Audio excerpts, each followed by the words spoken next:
Good morning, my name is Kevin Guillory. I'm the Operations and Community Engagement Coordinator here at the Lee Center. Guest hosting today's Dream to Reality. Jonathan Shirley has prior obligations this morning.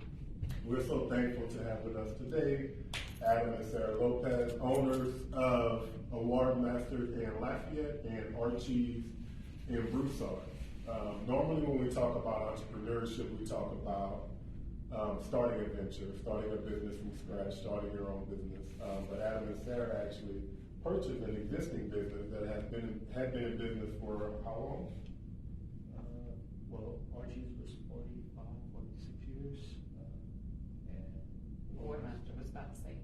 I think he was about 43 years when we took over. Awesome. So they bought two businesses that have been in operation for 40 years. So tell us about that. How did y'all come to become owners of Awardmaster? Is it something that y'all dreamed of as children? Is it something that was on the bucket list? How did that come to be? I'll let you tell that one. Okay. So we both had full-time jobs. Yeah. Right. And myself, I was working long hours, really stressed, had tremendous amount of stress on me. And it was kind of, I was becoming somebody I didn't like because of the stress. And literally, we went out to lunch one day, and I told my wife, I said, I don't like the person I'm becoming. I have to find something else to do. And when I went back to work, I had a working relationship with Mr. Dale Sidewalk, who owned Awardmaster. He called to see if I needed service on our laser engraver. And at the end of the conversation, he asked me if I was interested in buying his business. So we took it as a sign that we needed to pursue. And we did. And now here we are. Awesome. So it wasn't something that y'all had put on the vision board? No. I mean, look, what I was doing, there was no other company in the area doing that. So it wasn't like I could leave my job and go do the same thing moving out of town. So I wasn't sure what I wanted to do. I knew I liked what I was doing, just the amount of work and stress that was under. But God put it in plan. So both of y'all are from Lafayette, right? Yes. Okay. So y'all wanted to stay here? Yeah, I mean, I was born and raised here, went to school here, and then his daughter was here, and she was at that time 11 or 12, so there was no, that's not a time that we thought of, and her mom is here, so we didn't think it was, that was not really an option for us. Never had a discussion. So Awardmaster gave y'all an opportunity to stay and establish yourself even more into the community. Yeah, and it was a process, because I remember like when we first did the tour, and like he shout out the number that he wanted for the business, and we were both like, well, not knowing anything about buying business. Oh, that seems reasonable. And we go to the bank, and they're like, absolutely not. And so then we had to go with him with, less than half of what he wanted, and that was it took a while. And it was a 6-month process, I think, before we agreed on a term, and then another 6 months before we actually took over. So it was a whole year of figuring it out. So for what reason did the bank look at that number and say that it was unrealistic? Like, what all goes into buying a business? What did they look at? So they don't look at inventory, they don't look at assets. They really look at your financial statements. So they look at your cash flow, and they want to make sure that you can pay it back.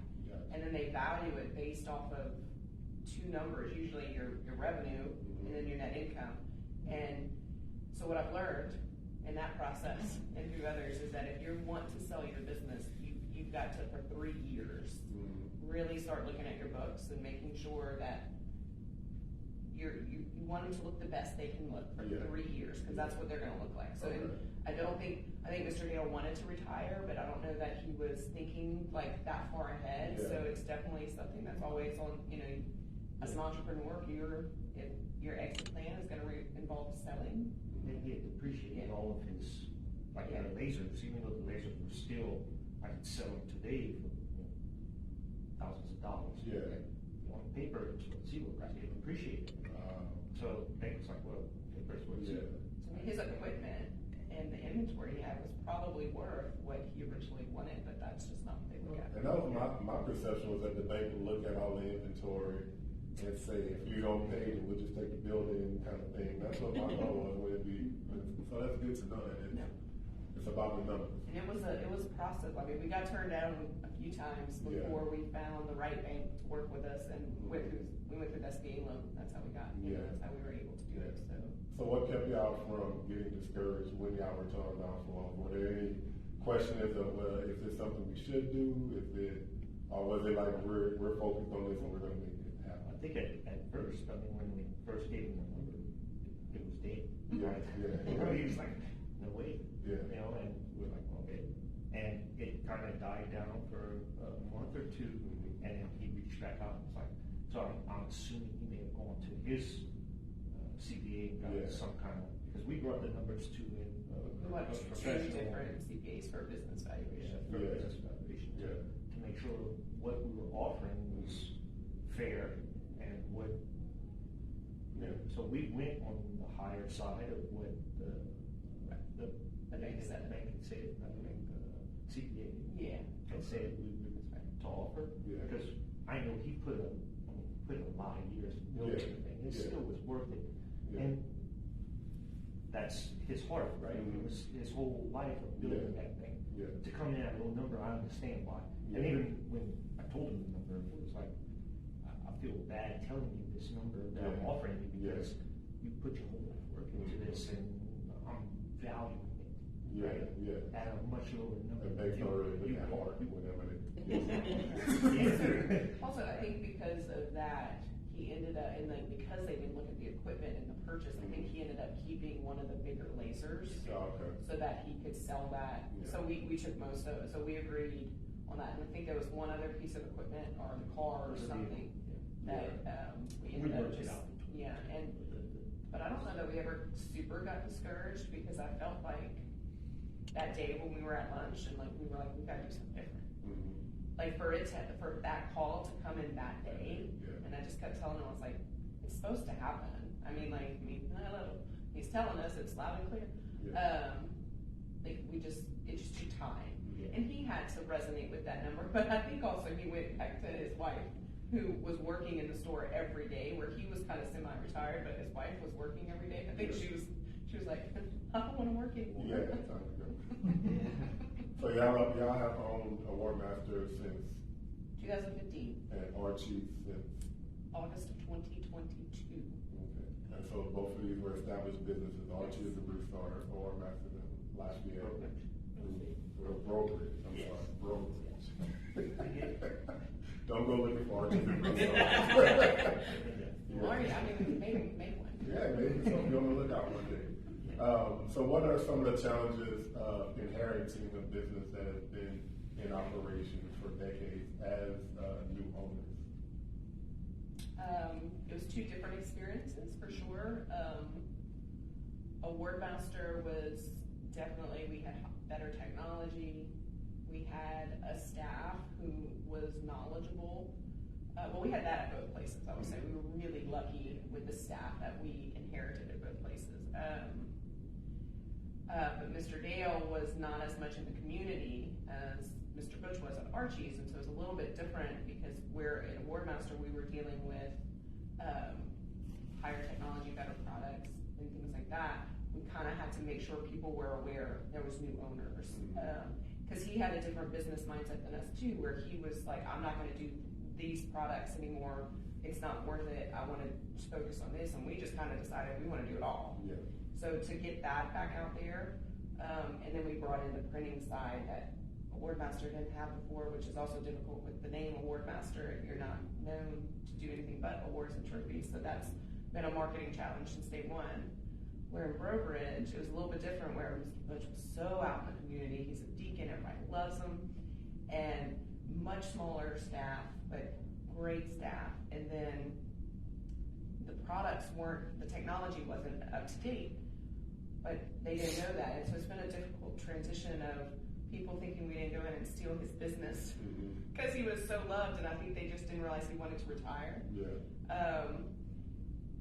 But also trying to educate on the newer services and technology we can offer. totally separate ways of dealing with buying it. It was Yeah. weird. When we first bought Archie's, we just thought it was gonna be just like Awardmaster. Very different, very different. So was there any thought to ever changing the names of the businesses after y'all acquired them to kind of start fresh and give your own identity per se? I think with the Awardmaster, it was never a thought. We couldn't with the SBA loan, in fact, Oh, okay. because we had, for at least while the loan was, we I had to mean, keep the name and the both location. names have been in their communities for so long. Yeah. that the name recognition is there so much. That's why, like, Awardmaster, we're not changing the name. Buying Archie's, there's a thought process of possibly, but again, it's been in the community, in the Breaux Bridge community, and everybody knows Archie's has the awards place to go to in that area. We'll just, but we've added the tagline, you know, member of the Awardmaster family. Yeah. To kind of make sure people know we're tied. And we're currently moving locations, keeping it in Breaux Bridge, but closer in downtown, right across from the church. Okay. We're gonna have a larger storefront. In fact, I designed the graphics for the window last night. Get that, so more exposure, more foot traffic. Yeah. Be able to start bringing some, like you said, bringing some of the services we do here in Lafayette over there, and letting the Breaux Bridge community know what we offer. Yeah. More than what Archie's did originally. We did toy with a little though, so when we had an LLC before we purchased the business, and it was Adam Graphics, play on his name, it was ATOM. Yeah. And we did toy with like putting up a second sign of that. But I've done that before at a past job where you have two names that people don't really understand, you're together, so we scrapped that pretty early. It's still there, like we still have it, it's around. But just because he comes from the graphic industry, and so we didn't want people to think he was totally out of that either. But it didn't last long. So how do you talk about the marketing challenges of, doing print and things like that? People hear Awardmaster and they automatically go to awards. So how do y'all try to overcome that challenge and getting the word out and say, hey, this is what we have to offer, kind of? I feel like I'm still working on Still that working on challenge. that. 10 years later, I feel like we're still working on that It's challenge. still where people come in and they're like, oh, I didn't know y'all did that. And it's more of the walk-in people that see than it is going out there and marketing and saying, we do that. I mean, we've always, we've had the tagline, I think, since we started of more than trophies, which I felt always was super generic, but there was no other way to say it. Yeah. We've tried on, like, we had the signs on the front, like, listing what we do. In the windows, at the new location in Archie's, and even at Awardmaster, our window displays are not awards and trophies, because we do that. So like, we put the gifts and the wedding signage and stuff in front of that.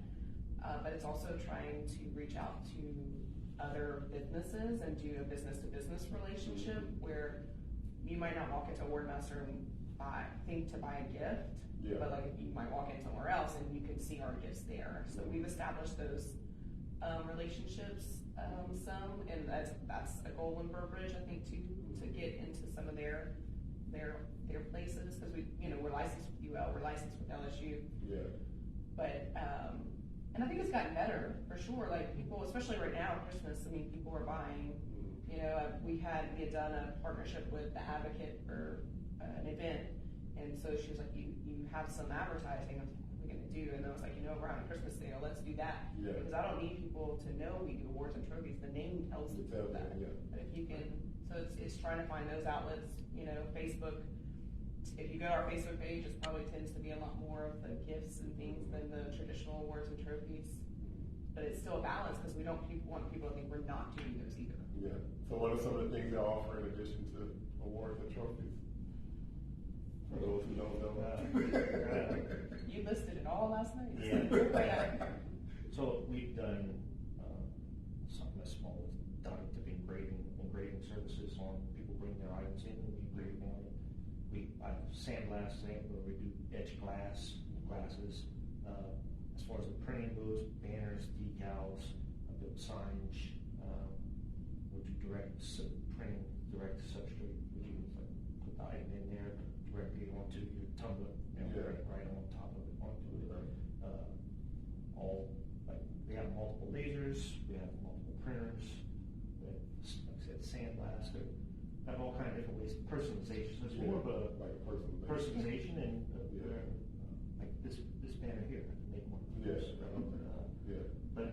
still, you want your personal stuff on it. Yeah. So it's all Gotcha.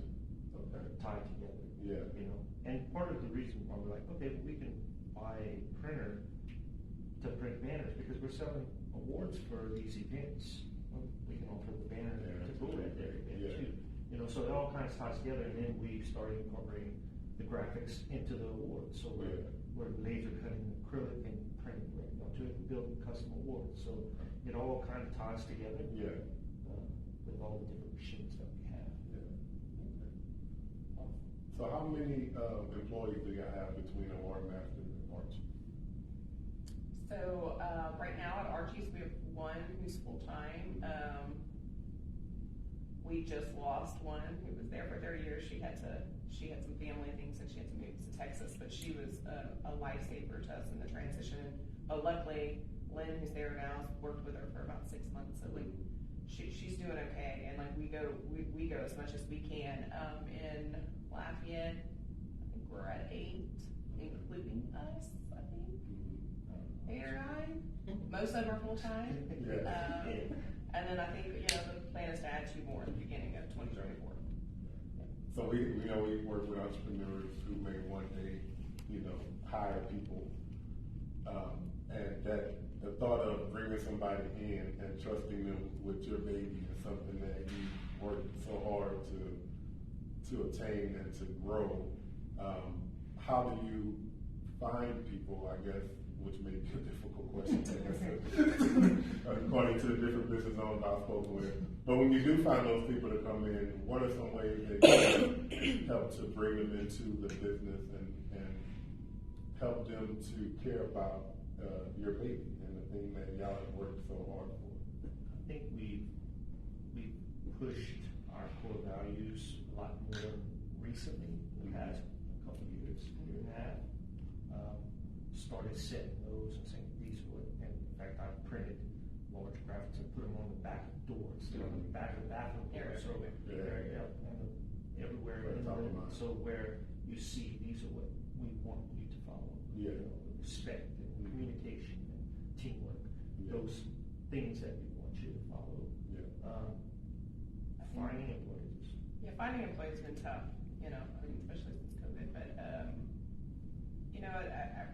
we kind of talked about it yesterday, but like the thing you can do is just care about them, and we try really hard to do that. And because I understand, I worked for somebody else and I cared about that business probably I can't ever say I cared about it as much as he did, the owner did, and I cared about it, I cared about the employees. And so it is possible, because not everybody wants to be an entrepreneur. They just some of them just want to show up and work and be able to go home and not think about it. So, but they do want to go to a place that is a good environment. We try to have fun. I try to, I can't always pay what I would like to pay because we're a small business and we have all these things going on. But if I can find, I bought them a cookie cake yesterday just to eat for the week because I was like, I feel like y'all need a little something. The week before I ordered pizza and I was like, I ordered enough for everybody. Every week we nominate people throughout the week of who represented our core values the most and why. And not just because it's part of their job, but because they really made an effort to do that. And every Monday morning we read those nominations out. And whoever wins and gets the most, as long as they nominated somebody. So you can't win if you didn't nominate somebody. They get a choice of ask everybody at the beginning of the year what's your favorite gift cards, and we have a basket of gift cards, and they pick one every week. Whoever the winner is. I can't always do it in the pay, but we try to show up. If they need off for whatever reason, we try to give it to them, and they do the same for us when because we need breaks too. We don't always get them. We really have people who will try not to call us if they don't need to, but it's really just about making them feel that we care about their livelihood and we want them to come to work and be happy and be passionate about what we do. We tell all of our employees that if this is just a stepping stone until you figure out what you want to do, that's okay too. Just give me time. Don't just count on me. But if this is not, never fault anyone from moving on to their passion. We do. I'm gonna say I did too, so we kind of. We have two UL students working for us, right? Yeah. And one of them's about, well, both of them about to graduate. I really don't want them to Eventually, graduate. they're gonna move on, but, Yeah. and I told them, I said, I'll show you everything I can and teach you while you're here. And I know you're not the long term, but if you are, you find passion here, then great, but Yeah. you're going to school for something. Yeah, Right? yeah. Because that's what you Yeah. wanna do. Yeah. I'm okay with you leaving and going to do that, you know? And I'll be the first to give you a reference. Yeah. I'm happy for you because you should be happy with what you're doing, and if it's not Yeah. here, then. Cause I mean, I'm 40 years old and I still remember people, teachers and bosses that I worked with when I was a teenager and certainly in college. You know, so being that person that they can look back on, no matter how old they get, and say, I remember when I was at Awardmaster and they taught me this and this is why I'm doing what I'm doing. And like almost building a legacy that goes out Yeah. into different places. Both of them recently, we signed them up to be members of the 705 and we paid more for them because they were both kind of like, it's time we started looking at it and like, Yeah. one of them really specifically wants to be a part of the mentor program, which I'm such a big fan of. So, Yeah.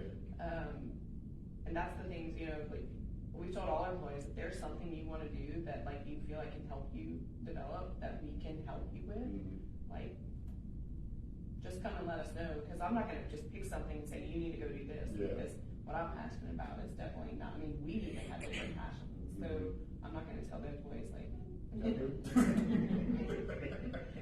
kind of shocking. Yeah.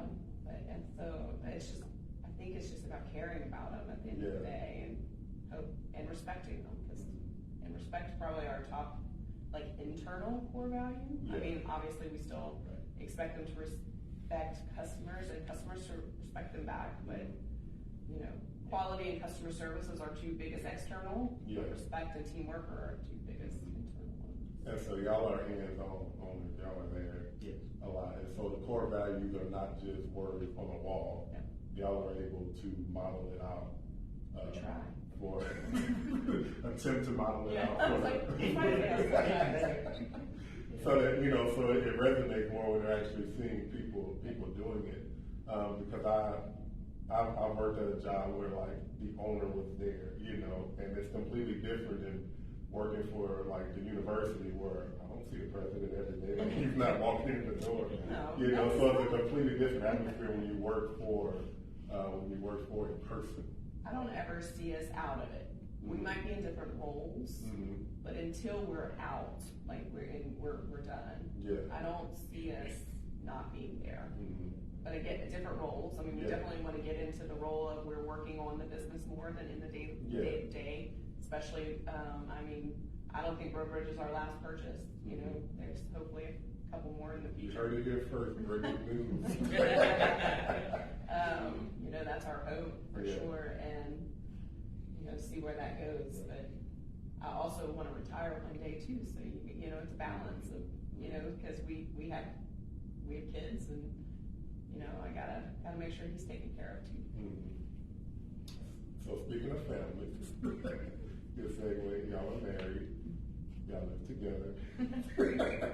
Y'all work together. Y'all own the business together.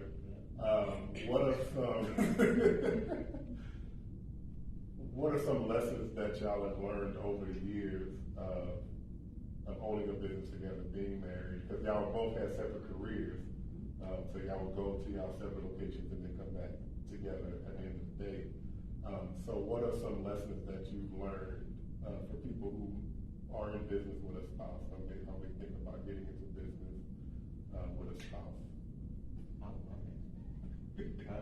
I'll tell you, I think we're lucky as far as being a pair who have different strengths, you know. So for the person that doesn't have that other person that has, go find somebody who does. Right? Us two together, we probably argued more when she wasn't full-time at Awardmaster with me, because she wanted me to have the strengths she had while I was there, and I didn't have them, and I couldn't execute what she is strong and able to execute. So I was running around trying to run the business as well as being knee-deep in it. So it's been better for us as, even going home, now it's a lot of business talk, right? So there's times where we're like, we have to shut it off and talk. Can't talk about business, let's not talk about business. Yeah, that was my question. We don't know what those conversations look like anymore. We recently went on a trip, which this is the craziest thing ever. We show up at this place and we realized it was where we went on our honeymoon, and we had no idea when we booked the trip that that's where we had gone on our honeymoon. But I will say for 3 of the 4 days, and this was like a miracle, we didn't talk about business for 3 days. And I was like, the fourth day got us. Yeah. We have to be more intentional about, let's try not to talk about business when we're together at home. Yeah. Deal with it mostly, but the busier you get, the more it flows into the home. But it hasn't been. No, it's more positive talks now. And I mean, it's important too for, our son's 11, so he's still, our son's 11, he's still at home, and other kids are out of the house, so he's the only one really who's around. Yeah. So we kind of have to talk about it with him too, because he needs to understand why we sacrifice some things, and why on Saturdays, not because we're on Saturdays during Christmas, like he's at the store with us instead of at home, which is difficult sometimes as a mom to do that, but it's just about we have to talk about it with him. So then it just ends up kind of, we talk about it a lot, but we have totally different strengths, and not that I ever felt when I wasn't there that he wasn't working, but I definitely felt like, oh, y'all just don't care about what I'm saying. And the employees too had this idea of who I was. It wasn't great. And so I remember, like, when I first got there, they were like, oh, I'm so glad you're here. I was like, it only took you 8 years to understand. But it was because, like, all they saw of me, well, they didn't even see me, right? They just heard, Sarah wants us to do this, Sarah wants us to do that, Sarah wants us to do that. So you're like the Wizard of Oz. Yeah, so like, yeah. I'm behind the curtain. So I would say more than wicked.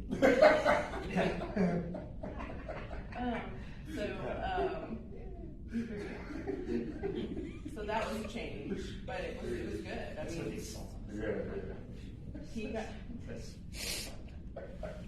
he got to concentrate on the non-business stuff for the first time in 7 years. I mean, he still wants to be a part of it. We still have those conversations and what the vision plan looks like and what's the goals for 2024. But he got to just enjoy what he was doing, what he was passionate about, and business is what I'm passionate about. So then I got to come in and really focus, and it was a challenge. I mean, you go from a salary to not knowing if you are gonna be able to pay yourself. I mean, for the first few years, as owners, you're the first one to take the pay cut if you can't pay the bills. And I was like, sometimes not even pay him a full year. I'm like, how are we gonna go to where we have to pay now both of us? And it was scary. And there was some breakdowns. But we figured it out. So does the strengths that y'all have, does it kind of flow into the home? Is the role, you're more of a business person, the books and all just ask Adam where we do our personal checking, and he won't be able to tell you. Zero. So the strengths that y'all have in business flow. Not that I can't. I mean, I was single for a while. I did my own finances. I can. But if you have somebody you can trust to do it, why? Trust her. Why micromanage it down? Trust until all the Amazon packages show up, and there might be some questioning. That's when you said to Archie. All right, you can hear that from me. I'll pick him up on Saturday. Listen, the amount of boxes I have to break down at the house is almost like might as well just get it done. Well, I ask them, but are you ever in need of what you need? I mean, it's just always there when you need it, so, True. So you mentioned y'all took a vacation? We did. You had a field trip? Yep, we did a field trip. So you got to do that with your son. Owning a business kind of gave you an opportunity to do that. You said to choose, right? Are we going to go on vacation? Are we going to take this day off to be with our son? Even this Friday, we had to be at school or something at 8:30.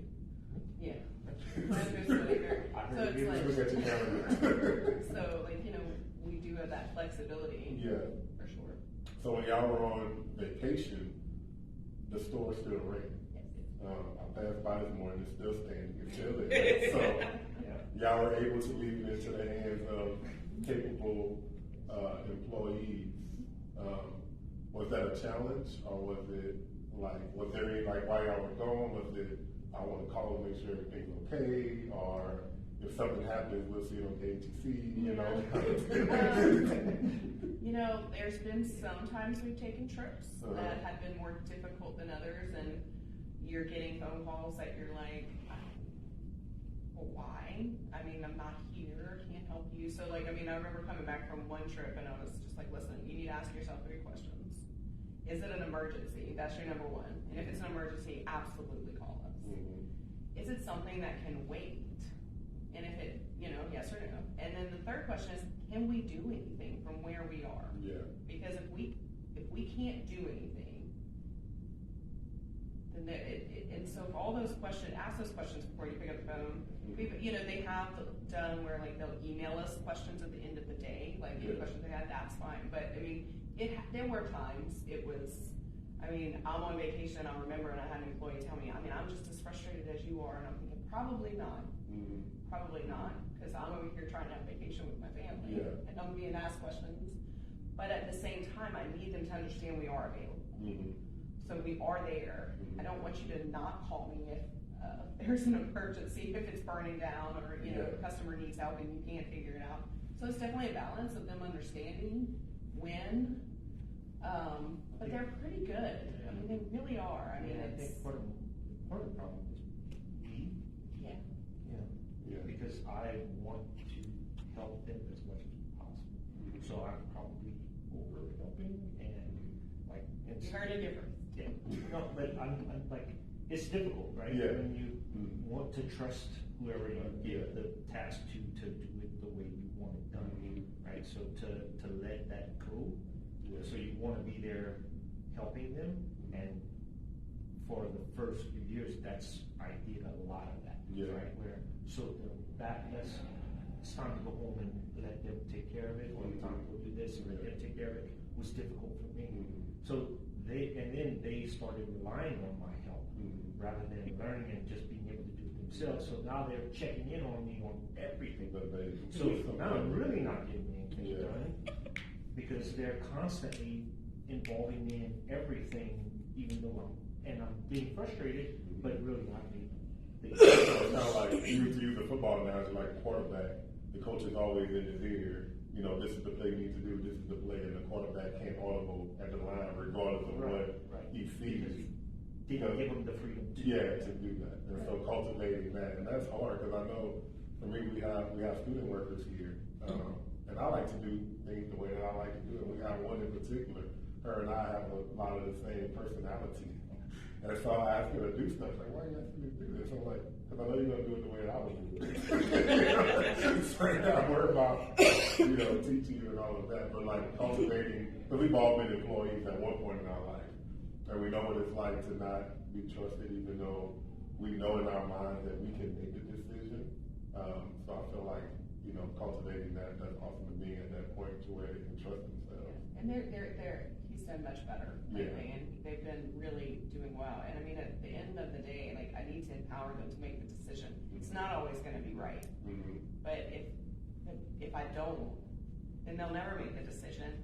And then at some point too, it's they can learn from it. And obviously, if a customer's involved and they're unhappy, we might have to come in and kind of fix it a little bit. But I'd rather them make the decision, even if it's wrong, and then we teach them how to do better the next time than them think they can't do it and they don't have the authority to do it. We try to empower them to make those decisions, but quality and customer service are our two things, right? If we don't have, we can have one and not the other, and they really both have to be great for us to succeed, because we have a lot of competition, we have a lot of online competition, we have a lot of, you can go and buy, trophies for a lot cheaper online than you can buy it from us, but the service you're going to get from us, I told somebody the other day, if we mess it up too, we're going to fix it. But we have to. So that's what I hope that we, buy local and buy small is knowing that the customer service you're gonna get from us than an online person is gonna be different, and I have to trust that the employees can execute that the way that I expect them to be. Yeah. I'll be their biggest cheerleader, and I will defend them, and I won't let a customer disrespect them, and, you know, we've had to fire a few customers, and that's okay. But I'm also gonna hold them to pretty high expectations, because I have high expectations of myself, Yeah. so I kinda hold them to that. So yesterday when we were talking, you mentioned a book by the guy who founded I think it's the Ritz-Carlton. Ritz-Carlton? Yeah. I think I heard him on a podcast. I forget his name. If it's the same person. The name's hard to pronounce, I think. Yeah, and he said in the podcast that all employees have the power to solve a problem up to like $2,000 or something like that, Yes. without managerial approval. So like if a guest needs a room count for some reason, the employee has the power to just do that without having to go through all kind of. Excellence wins. Yeah. So you talked about one last thing before we open it up for questions. Firing customers. You know, and you always, the old adage was the customer is always right, regardless of what the customer wants. And you can go on YouTube and find customers melting down and causing issues and fighting with employees. And there's even a show on A&E, I think, called Customer Wars. Yeah, that would be a fun one. So, how do you know when it's time to fire a customer? Because I think sometimes as entrepreneurs, we can get so focused on needing money. You know, because if you're not paying Adam, you're like, okay, well, we need money. You know, I want to eat. You know, so how do you get to that point of saying, okay, the money's not worth this customer? I think it goes back to the core values, and respect being that. You know, I remember it's a business that has been around for a while, and they're a super successful business, and I remember hearing the owner talk one time, and they had a customer who was 75% of their business. And they made the decision to fire them, and I was like, Wow. yeah. And I was like, but I look at it now, multi-million-dollar company, you know, doing great. I'm like, their employees were happier. You know, if you don't have to work for these people who are expecting you to be somebody that you shouldn't have to be, your employees aren't going to be happy. They're not going to, and then it's going to affect how they treat the next customer. Yeah. So they were able to give better service to the other 25%, and then it all worked out for them. I mean, it's still scary. Yeah. You know, and I would say at least we don't have that one, we're a little more diverse where we don't have that one customer who's 75%. Yeah. But I think it really comes down to respect and expectation. You know, if we have a high quantity of orders that come through every day, and as a small business, it's a balance of when you hire the next employee versus like overworking your employees. So sometimes our turnaround time is longer than somebody who doesn't have the quantity of orders we have, and when they come in and they just expect it the next day and we tell them we can't do it, and they're kind of demanding it, you know, if we can do it, we're gonna do it, but if my employee's telling you we just can't, and then you kind of get ugly with them, like, it's not gonna be worth stressing them out. It's rare though, I won't say, I mean, I would say less than a handful in the 10 years that we're just like, you know what, if we don't do business with them, it's okay. I mean, and we'll just, you know, and we had one a couple weeks ago, and it ended up working out, and he was okay, but we'll give you your files. Yeah. Like we'll make it an easy transition for you. It's just that I don't think we can meet your expectations. Yeah, I think it's how you fire them too. Right? Yeah. And it's not just firing, you know, Yeah. because you don't want them out there on social media Yeah. just blasting you. Yeah, you don't want to call it out here with trust and all that. So Yeah. being respectful and saying, hey, you know, it's just not working out. Just knowing how to de-escalate and handle the Yeah. situation. Yeah. But I can't have my employees feeling like they have to work with somebody who is being disrespectful to them. Like that's not okay. I think the employees knowing that you have the back, that increases morale. That what you know. We try. Yeah. Good deal. All right, so it's 9 right on the dot. So I'm gonna open it up to some questions from our audience. I was wondering, what are y'all's core values?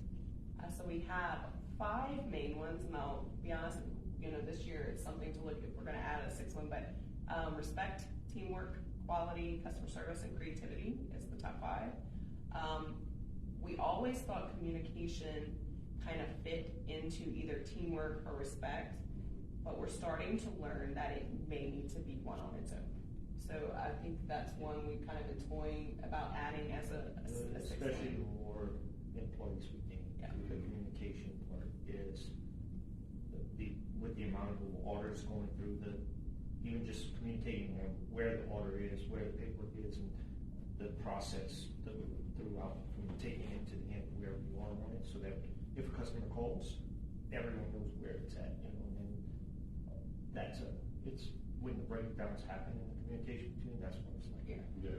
And we've take noticed that. software, and I don't know where that paperwork is, and then you stressed out, so. Even Adam has said, like, him and the senior production guy that he works with, they communicate so well together that I am just sometimes like, last week I was like, man, they really knocked out some jobs today. And he's like, they, I wasn't part of that. But it was because they did. That communication was so good that day, like, and I could see it, like, and I just like that. I just observe and I kind of watch and see what's going on. But like, it was so good that like, I was like, man, this is what we gotta do every day, and it's really been. So I think communication's it's been that word that's been, But obviously the teamwork, the respect is internally, like you said, the respecting how I talk to you, how you talk back to me. Yeah. Just the tone, just because you're in a bad mood, don't be disrespectful to your fellow employee. Those are, that is really not to be concentrated on. I know that y'all recently have expanded with the second location. What are some things you've learned during that process that surprised you? that it was, so initially when we were thinking of buying Archie's, because it kind of ran on its own, we really felt like it was gonna be more of an investment purchase, where we could, kind of just like wait a couple of years until we really had to step in and grow it. It was not that, because we didn't realize how much time the owner was putting in. So we quickly realized it wasn't gonna be just this investment that we were gonna be able to like work on slowly. That was a challenge for sure. And even if it would have been, I don't think it's in our nature just to let it ride. You know, we were like, but it can be so much better. It can be so much better. So we're slowly getting more and more like, okay, we really spend more time. The pricing was a challenge, because we've spent a lot of time in the past couple of years of Awardmaster standardizing our pricing, because it's kind of all over the place, and that is traditional in our industry. Like when we go to our conferences, like nobody knows how to price, nobody knows what you should do, and then at a conference, for ethics reasons, they can't really tell you what to do, so like people were just all over the place, and so, you know, that was a challenge, because everybody thought we were gonna just go in and raise prices. And in fact, last week somebody posted in one of the groups on Facebook something like, oh, I heard Awardmaster's getting up there in pricing, and I was like, what? Like, we mystery shop, we're really not. Like, but it was like, you know, it's this reputation that like Awardmaster has been high in pricing, which we're not. Let's put that out on the street too. But that was a question we got over and over and over. Are y'all gonna raise pricing? And I was like, I don't know that we're gonna come in and raise pricing, but we do have to evaluate like what he was pricing at. And it was interesting because some things they were charging double what we were charging, and then other things they were charging half of what we were charging. I mean, it was just all over the place. So we've standardized it, and I don't know that I've heard too many complaints about it. But it was also, I'm not going to come in on day 2 and change the price. I mean, we're still working through where if something was double the price first, and it needed to be. I want to preface that. I mean, he was not making money on some things. And at the end of the day, we do have to make a little money. So that was difficult. But the things that were half the price, we cut it in half right away. But we're still working up to some of the things that needed to be a little bit higher. Yeah, it's tricky when he has these customers who have been with him paying these same prices forever, and then you come in and you're like, okay, well, the that, I lost money just on the employee, right? There's no way I can do that anymore. So those are trickier to deal with the customer saying, well, what you were paying this is now that. And I remember if you're something. losing, but you weren't making money on it anyway. Well, and I know you have to don't want to. You have to source your vendors, so you have your own vendors that you enjoy working with, and he probably had his, and then. And some of them were the same, but our top vendor, I would say, were different. Yes. And the one he was using, and we use them a lot too, but it's like they had a higher shipping rate, right? And so you can't always, but he would go and order one trophy from this and then pay $18 in shipping, and then he's charging the person $5 for the trophy, and I was like, can't really do that. So we've made some changes, but we still work with the customers as much. I mean, but I remember one day I was over there and like something was charged. I think it was like $1.60 is what the customer paid, and I was like, $1.60? Like how long? And so I started asking the worker, how long did it take you to do that? She's like 15 minutes just to do the thing, and then she had to and I was like, all right, we need to have a chat. Like, we need to just have a little chat. And so then she kind of understood, and we worked with them, and I mean, it's worked out. I wouldn't say that, you know, I think one of the biggest other challenges is for the books wise for me is we had customers who were in Breaux Bridge who for whatever reason they were ordering from there and not in Lafayette, but they're from Lafayette. Yeah, that's been a crazy thing. But so now they're kind of like, oh, I'll just order from the Lafayette store because now we know it's y'all and it's fine. So it's like, it's very hard to budget because like, technically I'm losing revenue from one, but I'm gaining it here. So it's like, how do I budget that? So that's been a challenge a little bit. But so I would say those kind of the biggest three. And then our time would be making sure we're there and we're a presence. Community is super important to us. We're big in the community in Lafayette, and now we have to take that and get it into St. Mark Parish. Yeah. Having time to go is difficult. Because you're the one, the Awardmaster, the Lafayette store is the one that makes the most money. So you don't want to let that one fail to spend because you're spending too much time with the other one, but you know you need to spend time with the other one in order for it to grow and be its potential. Right, so that the balance of time is really meaningful. Any other question? So have you guys figured out like what's your peak season, or is it just up and down and sporadic? So it's been fun this year. At the beginning, when we first bought it, we would slowly ramp up at the beginning of the year, April, May, Biggest months biggest months. in school. Then June, July, August, dead. And you lose all the money that you made at the beginning. Every bit of profit you would make, and I was like, And then you would gain a little bit at the end of the year with the bringing in of the training services and the expansion of all the gifts that we do. Now it's been, This year- even out this year. yeah, this year our summers were some of our biggest months, which I didn't ask questions. I just kind of rolled with I it. remember February, Yeah. we were like, this is the biggest month we've ever Yeah. had. And it's Very weird. Bigger than any May, which is into school, all that stuff, which is always. So Awardmaster has now, I find we don't have seasons, which is like a really big accomplishment, I feel, for us. Archie still has seasons. I mean, budgeted, I took a Goldman Sachs class this summer, and like when I told them what I budgeted for the 3 months of the summer, I don't even remember what the number was, but they're like, what? I'm like, I mean, it's dead.